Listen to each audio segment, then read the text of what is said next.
Module 6. Traditions and Language. Exercise 1, page 63. Colourful, artistic,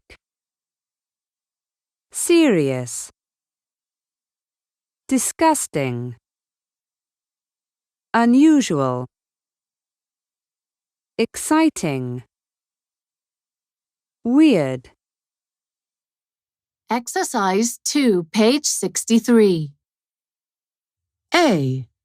An annual festival that begins on the first new moon in late January or early February. This festival is fun for everyone, with firecrackers, lion dances and street parades.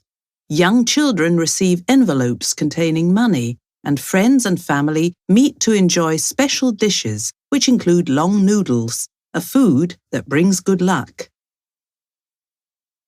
B. Looking for fun? Come to the land down under to enjoy the sun, the sand and the sea. Watch as artists work to make beautiful sculptures out of tons and tons of sand. The festival lasts for 3 months, so come for a weekend, or come for the whole summer. C. Messy, but very good fun. This festival takes place every year on the last Wednesday of August.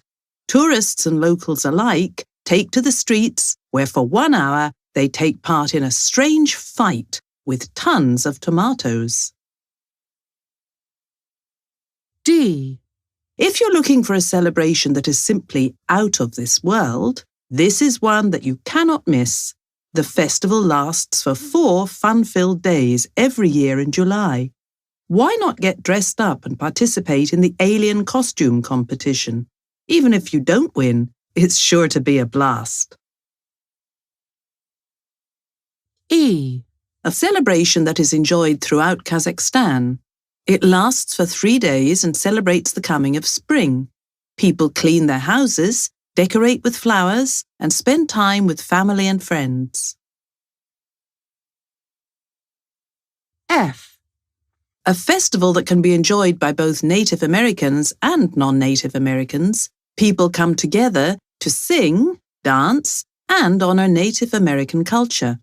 During the festival, there is usually a competition where the prize goes to the best dancers.